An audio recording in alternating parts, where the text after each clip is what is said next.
Hello, hello, good evening. Just making sure I have all three screens set up the way that I need to. But as you all said, thank you all for joining me this evening. I appreciate it.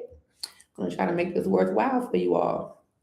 I'm going to give everyone about 5 minutes, the first 5 minutes to get in so that we can give everyone a fair chance. I know the lives are circulating. I'm on YouTube, I am on Facebook, and I'm also on TikTok. So thank you all for joining in tonight. We're gonna have some fun. Some of y'all got some questions, and I've got some answers. So I hope you all have your notepads with whatever questions that you all have because we have 45 minutes together tonight, and I want to make sure that I get to all of you all's questions as best as possible. Okay.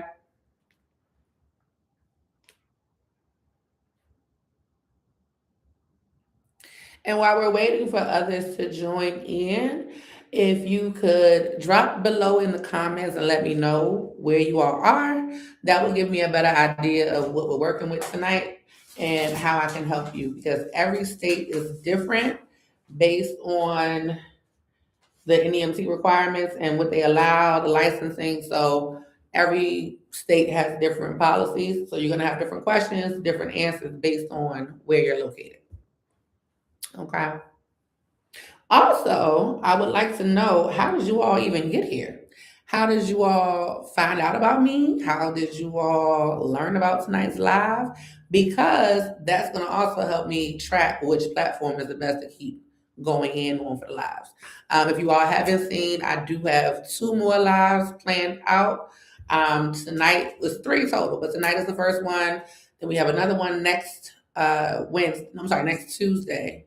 And then the final one in that three-part series is going to be May 12th. So make sure you mark your calendars, make sure you have it logged in because you don't want to miss anything, especially if you're trying to get into this industry, you're not in it yet, or if you're already in the industry and you're trying to grow your business even more and just get it right because NEMT is such a niche field. Like I said, every state is different. So you don't want to just be grabbing all the information and running around like a chicken with your head cut off, trying to do everything that you think that you have to do, and it's not necessarily what you have to do. So tonight we're going to go and hop into our topic that a lot of NEMT, newer NEMT providers need to hear.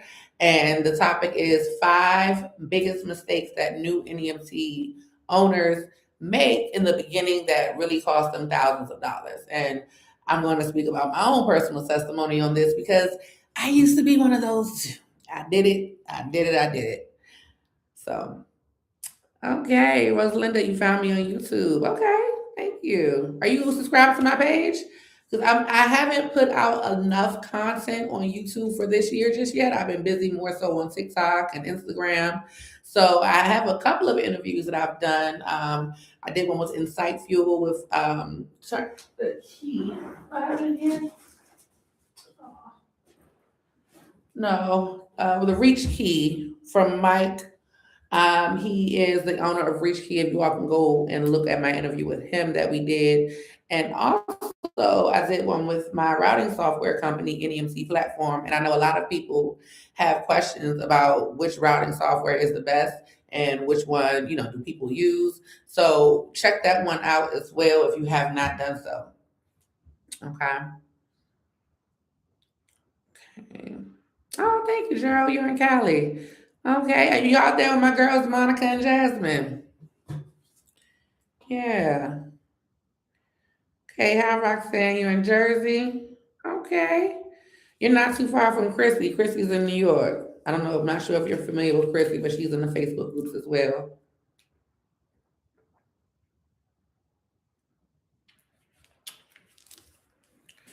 So, yeah. Okay. Now, for you all who are new here, I used to go live every week from 2022 and 2023. But you all can imagine that's a lot of time. So I had to stream it back. So I do want to jump back into the lives this year as I'm getting more back into my coaching space. I have been scaling my own business for the past few years. And so I'm back in a position now where I have a little bit more time. You know, my team is doing well. We went through our scaling phase. We're still scaling, of course, but we went through our major scaling phase where I was more so in the field and making sure that I was present for presentations and outreach days and things like that. So it paid off. Amen. And so I'm able to get back in front of the camera with you all more. And so, with that being said, it is 7:05. I want to make sure we stay on time for everything. So, we're going to roll right into our live tonight. Now, if you all are new here, welcome. My name is Taya, aka that NEMT girl, and I am located in Atlanta, Georgia. I have been in business since 2019. My team operates in the capacity of ambulatory, wheelchair, and we will be incorporating stretcher this quarter. Amen. So I do have 5 vehicles in my fleet for wheelchair, and I also have a part-time team of drivers that take care of our ambulatory clients who are maybe in a walker or a cane that are self-sufficient, but they do need a different level of care, you know. So a little bit about myself. I would love to learn more about you all tonight and just see, where you all are with things and how I can support you best moving forward. So I have an itinerary here because I can go off on a tangent. I can just ramble. So I want to make sure I stick to my topic. So if you all see me looking around, mind you, I am on 3 screens too, but I also have my list here that I'm looking at to make sure that we stay on flow for tonight. Okay. So the main reason for tonight's live is because I realize I have a wide arrangement of followers that are all in different spaces in the NEMT business. Some of you all are thinking about the industry. Some of you all have already bought the van but don't know how to get the contracts. Some of you all have contracts and you're trying to figure out how can you remove yourself from being behind the wheel. So I realize there's a whole different arrangement of people that are following, which is a great thing. But I want to make sure that I'm hitting all angles. So tonight is really for those who are the newer providers, and even those of you all who are in the game and have made some of these mistakes. Please feel free to chime in so that those who are on don't feel so alone. You remember what it was like when you made those mistakes. So just make sure that you chime in and give feedback so that we can make this an interactive night for everybody. Okay. All right. Cool. Okay. So first things first. The first mistake I want to talk about is starting the business without understanding the business model. For those of you all who do not know, I also provide coaching services into getting those who are interested in jumping into NEMT started the right way with brokers. Now, I'm currently working with one of my mentees, and we joke about it. It's not a joking matter, but we joke about it because of the ambition that she has.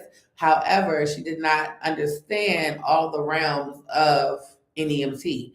And she had come to me after she had purchased her van. So I would have, made sure we had some foundational work first before she went out and made that purchase. Because once you purchase that vehicle, you now have a bill, and bills have to be paid. Okay. So you only can pay your bills when you make money to pay your bills. And if you don't have the proper foundation set up before you go out and buy that van, you're going to be frustrated with yourself because you're not producing the income that you need to produce and that you want to produce. So you really need to understand, what is a broker? What is private pay? How do I get on with brokers?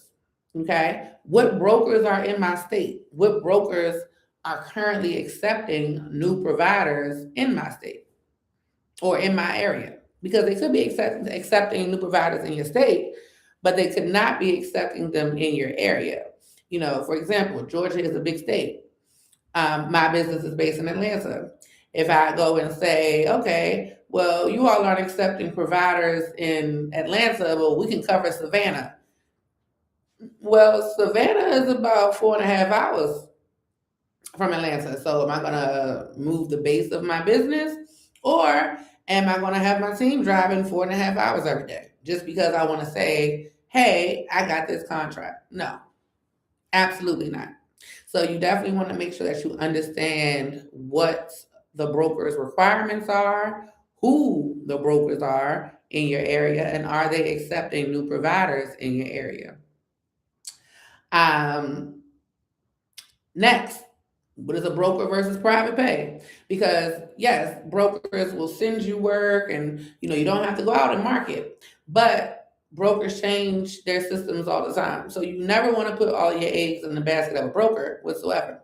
However, you have to build up your private pay, which takes strategy, it takes time, it takes marketing. So you don't just go out here like I did when I first started and just take flyers and put them on people's doors and pray they call you, because you're not going to make money that way. You really have to have a strategy on how you're going to get private pay contracts. And there are different ways that you can do so. You really want to look at your pricing structure to make sure that your prices make sense. And once they do make sense, can you bundle that up into some type of package where they have a monthly pass, where they're basically a subscriber for transportation? Because if that's the case, you have a solid foundation of knowing how much money you have coming in to your business through private pay clients for that month.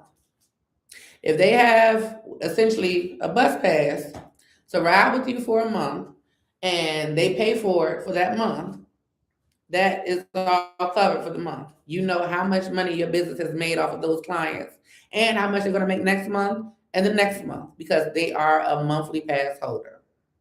Okay. So it's different ways you can go about it, but you have to understand what it is you're going about. You have to understand what the broker requires and what private pay requires, because they both require a different strategy and a different angle to obtain. Now, like I said, I never say put all of your eggs in your basket into a broker. Never put all of your eggs into a basket in private pay. Diversify your financial portfolio of your company as much as possible, because that's when the money is going to start rolling in. Okay? When you have a mix of broker and private pay, you may have 4 private pay clients just starting off, right? Are those 4 people going to keep your business afloat? No, it's not. So in between the gaps that you have throughout your day, what are you filling that time up with? Brokers. But you have to understand how you get the brokers. Okay? Next thing you need to understand, what are the trip levels that you're going to do? What service level can you hop out there within the beginning and service? Ambulatory, wheelchair, and stretcher. Those are your options. Now, you have to think, do you have the manpower and the equipment for all 3, 2, or 1? If you only have it for ambulatory, you need to be figuring out how you're going to get wheelchair, because you're not going to make that much money. I'm going to tell you why. Because the brokers, they're using Uber and Lyft. When you read about that, that's true. They are using Uber and Lyft. Families are using Uber and Lyft. It's convenient. It's on the app. They can get there like this. Yes, they have mobility issues. Yes, they are deemed non-emergency medical transportation clients. But in this economy, where a business can save money wherever they can save money, they will. So if they can put that person in the Uber or Lyft, they will. And they are. They're doing it now. So if you are starting off of ambulatory, you need to be figuring out, and fast, how you're going to get you a wheelchair van. Because that's where the money is.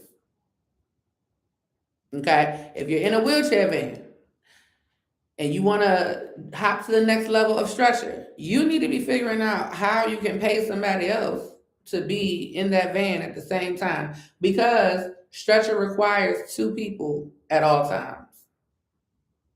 You have to have 2 people to do stretcher at all times. So if you're paying someone $18, $22, $25 an hour, whatever you're paying the people, whatever you're paying your drivers, if you're paying that one driver that, for a stretcher client, you have to pay 2 drivers that, because you have to have 2 attendants for a stretcher. And the difference with wheelchair, you can drop that client off and they can be a call for return. There is no dropping off a stretcher client and having your drivers be a call for return. They have to sit on site for that stretcher client. So if you're doing wheelchair, you need to be thinking about how you will move up to the next level with structure. Okay. Next, in the number one mistake of understanding your business model, people don't understand their margins. What do I mean by that? Well, you get on with the broker, and the broker says, this is the rate that we're going to pay you for these trips, for this mileage, and this is what you got to take. As a new provider, most new providers are just excited that they're getting calls, they're getting hits, right? Which is a good thing. You know, you're getting some traction, you're getting in the rotation with the brokers. However, if you have 10 rides for the day, and all those 10 rides were short in mileage, and you only made your base rate per all of those 10 trips, and let's say your base rate is $40, you made $400 that day. But you may have been running around, or your driver may have been running around like a chicken with their head cut off. But you thought that you were so busy today, you did good, but you only made $400. Whereas you could have 2 trips, 3 trips, make $500 to $700. It's all about working smarter versus harder, and also knowing which broker has the highest return on the mileage and the rate that you're looking for to bring in what you need for your business to make its profit. If you're not cognizant of that and you're just accepting the trips because you're excited that they're giving you volume, you're not going to last long. You have to know your numbers. You have to know your margins. Okay. Again, don't forget to drop your questions in the chat. I'm going to go on into number 2. Number 2, that's my favorite because this is what I did. Buying the wrong vehicle. Do not go out here and just buy any type of vehicle simply because that's what you think you need. You have to do your research. I just had a consultation call with somebody who, and she may be on the call. She on here? She's not on here. She's one of my Instagram followers, but she had booked a consultation call a couple of weeks ago, and she was so excited. There was a broker that offered her an opportunity out in I think Louisiana, and she was about to go buy a van just to work with this particular broker, not realizing there are a lot of other brokers that she can, get contracted with. And the van that she was going to go buy, it was not a wheelchair van. So for me, my feedback to her was what I just told you all. You can get a lot more money and make a lot more money if you have the proper vehicle, which is a wheelchair van. If you don't have the money to hop out there with the wheelchair van, I get it. Those things are expensive. Trust me, I know. However, I don't want you to go out here and buy a vehicle that you're not going to make money with. I just don't. If all you have right now is to work with ambulatory, if you have another car and you have your own personal car, put a commercial policy on that. But do not go out and buy a vehicle that is not a wheelchair van to start this business. Also, when you go, I'll tell you my personal story. I did not know to buy a wheelchair van. I went and I bought a 15-passenger Sprinter van.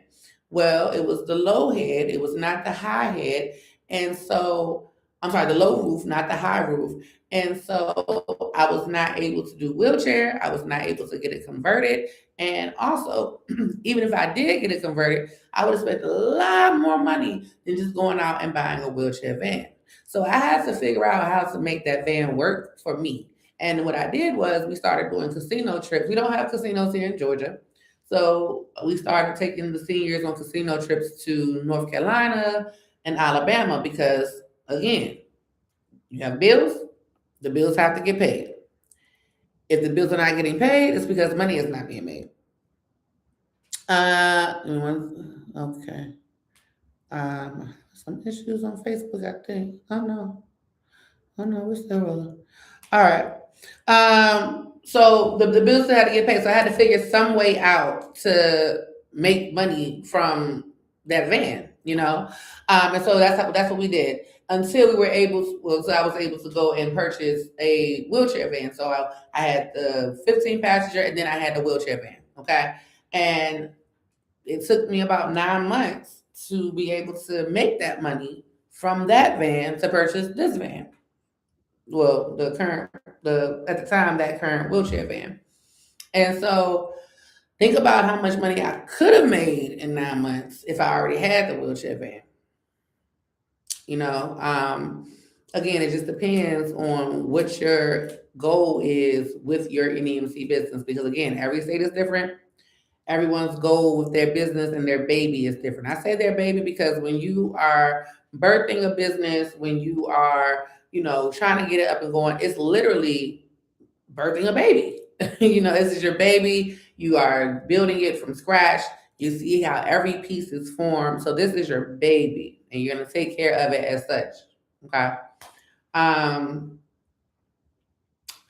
Also, I want to go back to before I go on to the next number 3. Number 2, in terms of buying the incorrect vehicle, I always recommend that you get a rear entry manual ramp because that is a van that you can grow into. When you get a side entry van, you can only get one wheelchair client in at a time.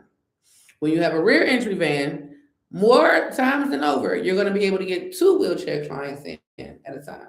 And so that's going to allow you to multi-load the clients and make more money in one trip. You may have Miss Jones and Mr. Green that they're going to an appointment that's not too far from each other, or they may live not too far from each other. And so with that, you're able to multi-load them in that one van. Also, depending on that cut of the van and that ramp, you'll be able to grow into that van to also do stretcher. Now, I want to back up on that because every state is different. In Georgia, we are allowed to do stretcher in a caravan, in a rear entry. Some states, they only allow you to do stretcher in a full transit. So you want to check to see what your state's requirements are for that. But for that reason, for my Georgia people and for the people that are in states that you can grow into that van to do stretcher, that is why I recommend it because you can grow into the van to do stretcher. Okay.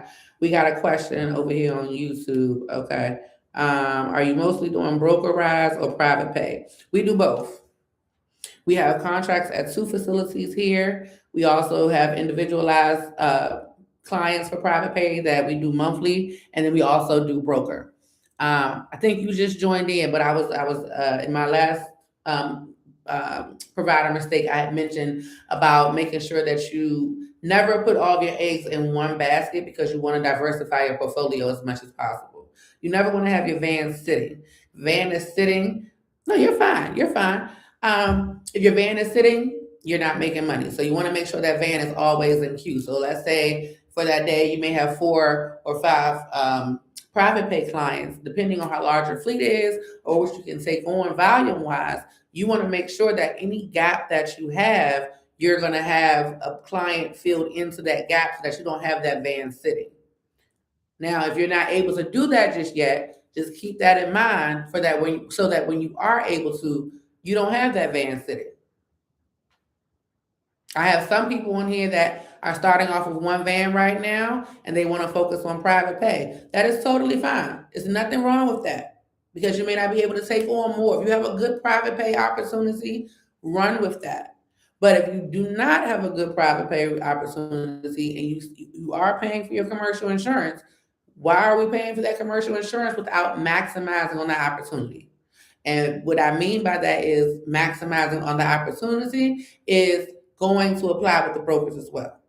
So you want to make sure that you're maximizing all of the revenue opportunity out there and you're not leaving any money on the table. I think we got a question. We have a question on TikTok. No.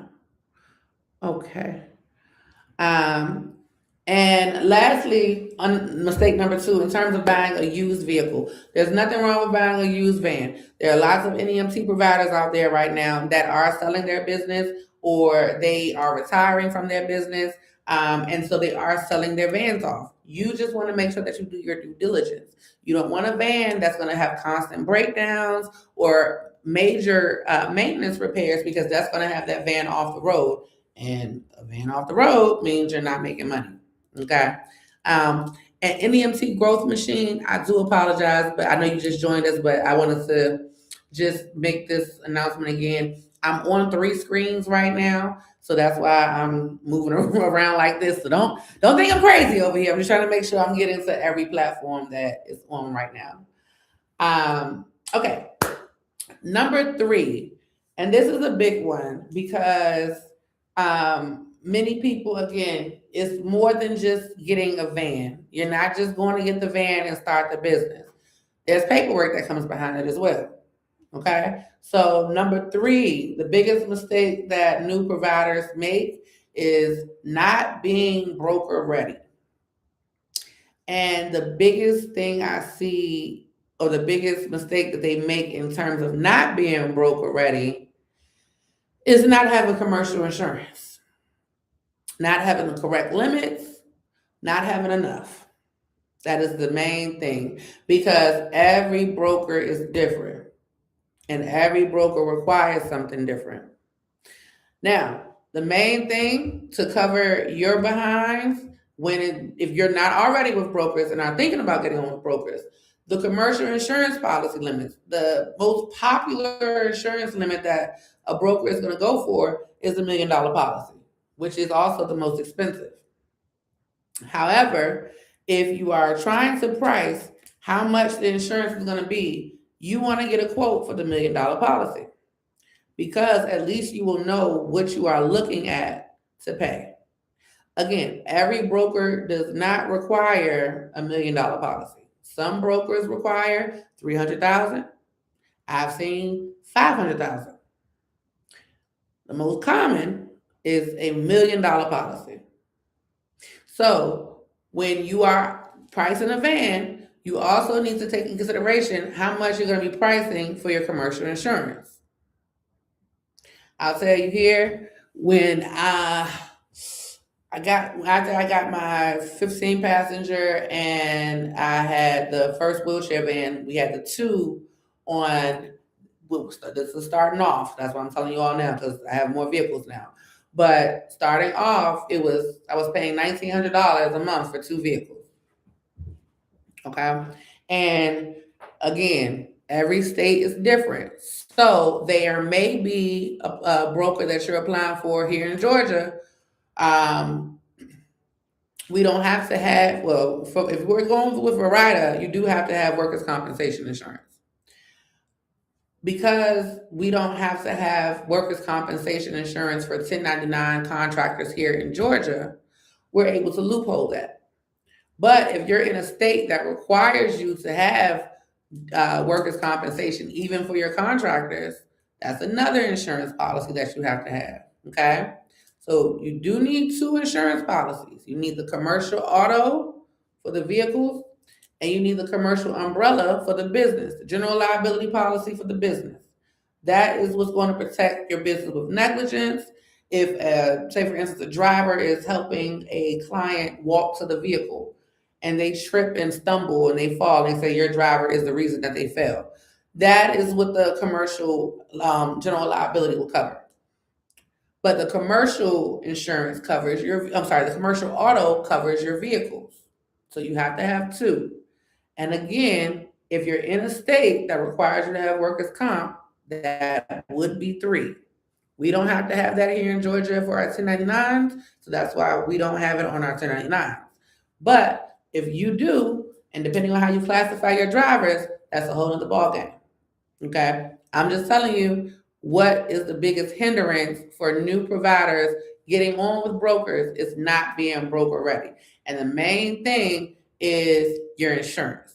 Now, there are other things that people do not have when it's time to be on with the brokers. To get credentialed by the brokers. And some of those things are basics of marketing. Your website. When you fill that application out, they're asking for your website because they want to verify that you're a real business. They're asking for your business phone number. You can't just pick up your phone and say, hello, when they call you to do your broker interview, because they want to make sure that you are a real business, you're professional, the clients that are going to be sent to you are going to be taken care of in a professional way, And if you're just saying hello, and looking at their phone, did I call my friend? No, you called a business, but you have to be set up as a business. So there are other things outside of the insurance that do hinder people. However, the main thing that I see is lack of insurance, lack of documentation.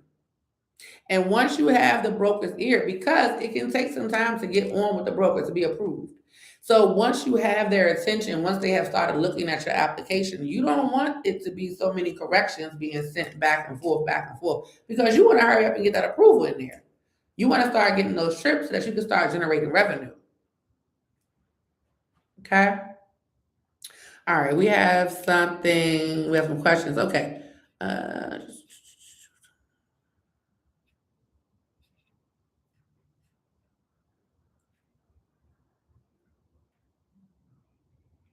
Okay, so we have a question here on YouTube. The question is, they stated, NEMT's growth machine stated, we haven't done a single broker ride, honestly. Our prices are about 3 to 4 times what the brokers are willing to pay us. Curious about your experience with charging your normal prices to private pay clients versus the prices you give the brokers. And that's a good point. So the broker is the middleman. The broker gets the volume and they source it out to the providers. So the broker is the middleman. So they're going to take some money. They are taking some money. And that's why your prices do not reflect what your private pay prices, your private pay prices do not reflect what your broker pay prices are, which is why I say make sure you diversify your portfolio, because it takes time to build up private pay. It does. It takes some time. You're going to get a lot more no's before you get a yes. And that's why I say you have to be strategic about how you go about it. You don't want to just go for the low-hanging fruit. You want to talk to the big dogs. You want to talk to the people who are cutting the checks, who are the executive directors, who are the ones that approve the vendors for the property or the facility. Because if you're just going in and talking to the front desk, if you're just talking to one-off clients, you're not going to have that steady traction that you need. You can, but it's going to take you longer. So you want to get in front of who are the people that make the decisions for this facility or for this property, and how do I get their ear?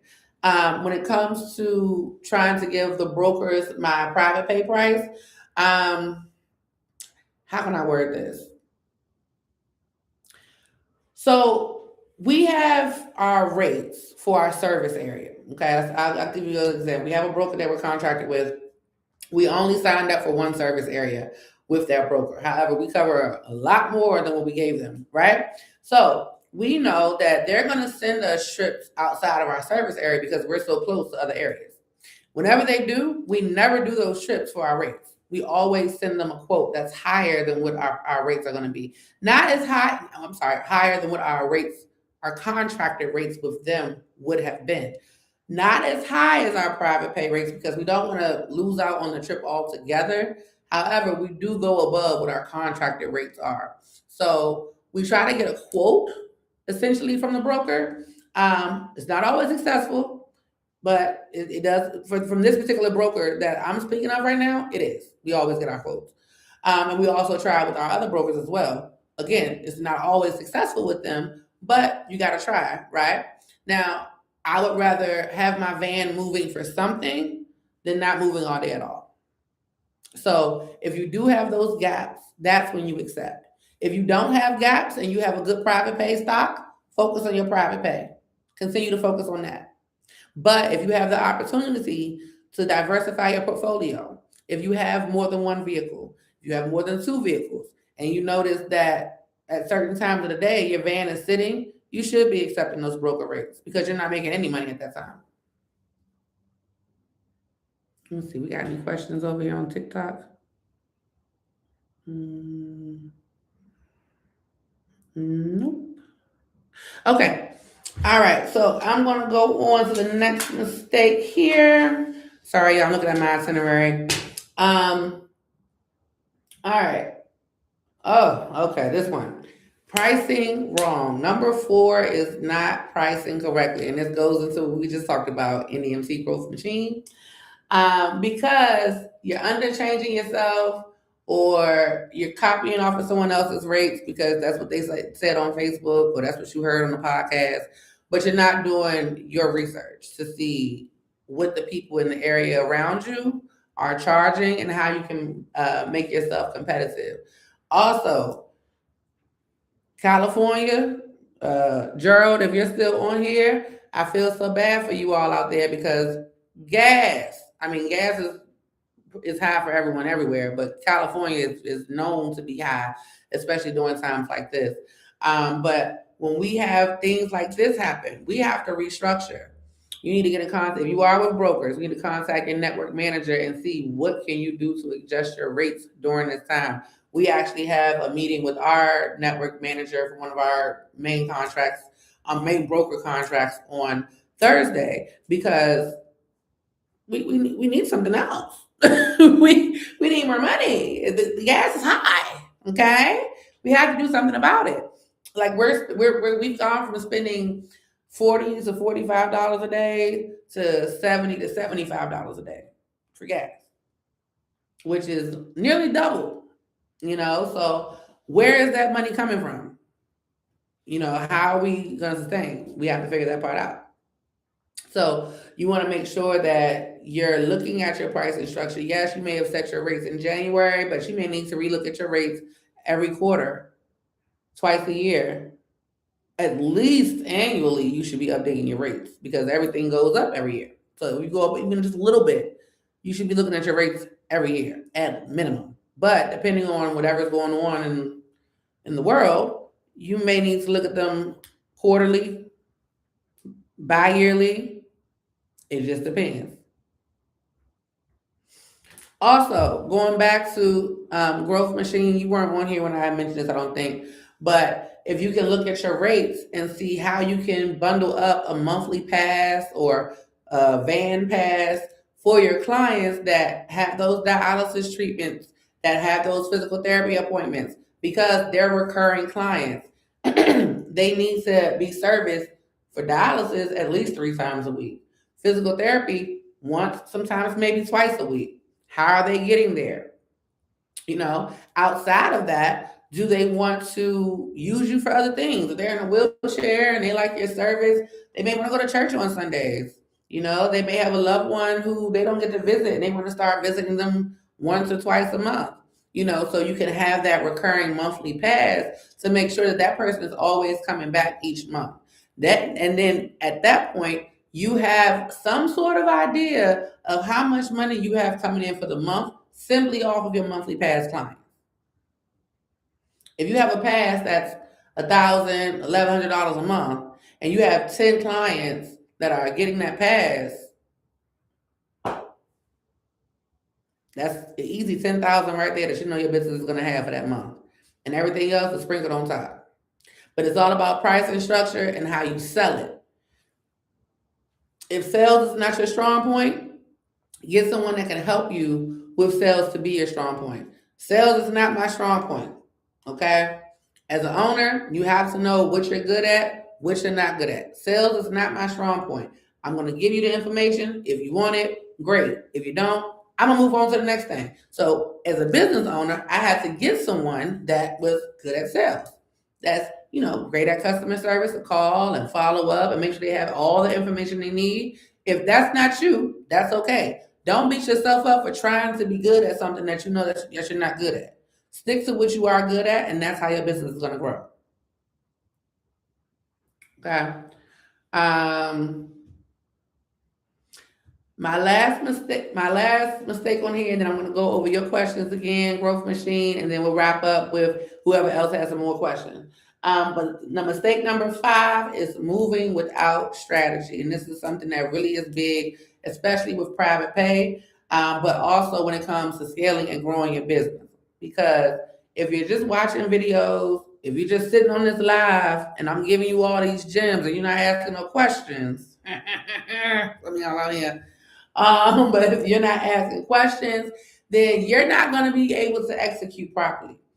You're not going to be able to grow and scale the way that you want to grow and scale. Okay, and I can tell you the people that's out here that's giving you all some real game that's able to push you in the right direction. Because when it comes to the NEMT coaching space, it's a very niche field, and we pretty much know everybody that's doing their thing. And kudos, but if you're not listening to us, if you're not taking the notes from us, if you're not asking questions from us when we're here to give you the information, then you are doing yourself an injustice. And when it comes to moving with strategy, private pay marketing, that's a whole strategy. It's a whole strategy. So you cannot get frustrated if you're not doing the due diligence yourself to figure out what that strategy is. Again, when I started, I didn't know what private pay marketing was. I'm out here trying to get into a senior building and put my flyers on everyone's door. Guess what those flyers ended up at? In the trash. Mm-hmm. I had a couple of calls, but it was a lot of ink, a lot of paper, a lot of time, and a lot of waste. So you want to make sure that you are moving with a strategy. And I know that a lot of you all are excited to get this business going, or you're excited to see how you can grow your business now. But do not waste income that you need to grow the business. Don't do that. Okay. Growth machine. Let's see. We got some questions over here. All right, you all. If you need me to repeat the five, I will. But right now we got four, but I'll say five. We got 5 minutes for questions, and then we'll wrap up for next time. So right now we have growth machine. I'm reading his question or her question, and then I'll read it out loud and check to see if we have some more questions that got put into the chat while I was doing this. Give me 1 second. Mm.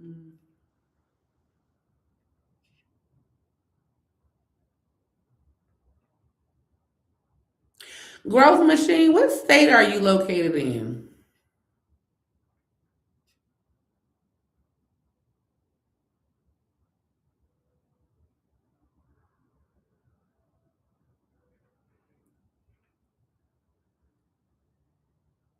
Okay, so Growth Machine's question, Growth Machine stated that they just increased their rates due to the gas, and this is a great time to do so because of the gas, which it is. Um, they also mentioned they're going to work more with a regular rider program, which is good because, again, you have that income coming in that you'll know what's there each month. And their question was, how do you structure your pass? Does it include X number of rides? No mileage fee? Curious as to how you structure that to just compare to just someone who wants a one-off ride. And that's a good question. So essentially, we structure it with per mile and per rides. So we have a tier one, a tier two, and a tier three. Tier one is 4 rides a month. Tier two is 8 rides a month. Tier three is 12 rides a month. And we base that specifically off of dialysis clients because, they have to go those amount of times per week. So if they wanted to ride with us once a week, twice a week, or 3 times a week, they have that option to do so. Now they have 10 miles included in that base rate, and that's what they get in their monthly pass. We keep a card on file so that if they do go over that mileage, we can bill them for that mileage that they've gone over at the end of the month.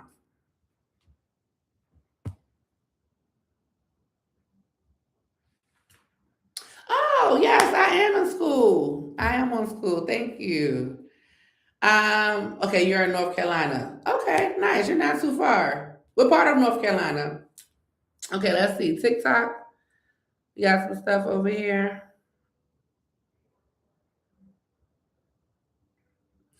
Okay, new to the live. What's the overview of the live? So, if you are interested in non emergency medical transportation, the overview of the live is the top 5 mistakes that new providers make in NEMT that cost them thousands.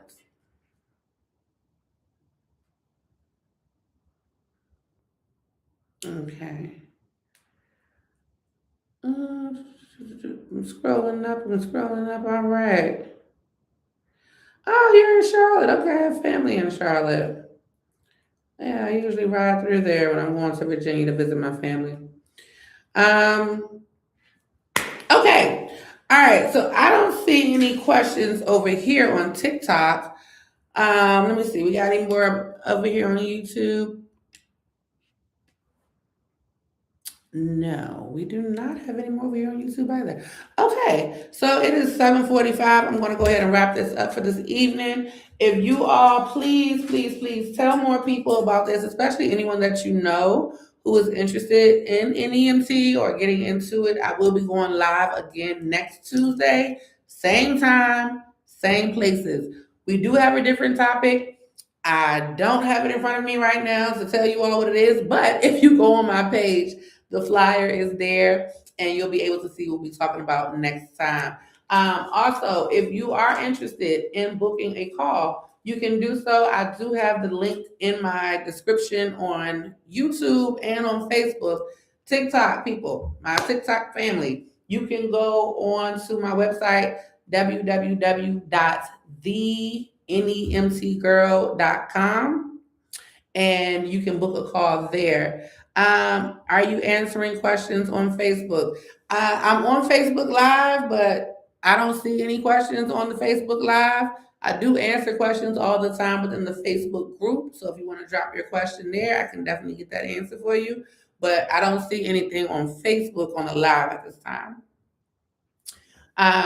Make sure that you are following me. If you are on TikTok, hit that button. YouTube, hit that button. Facebook, you all are already in here because you're on the group. So don't even worry about it.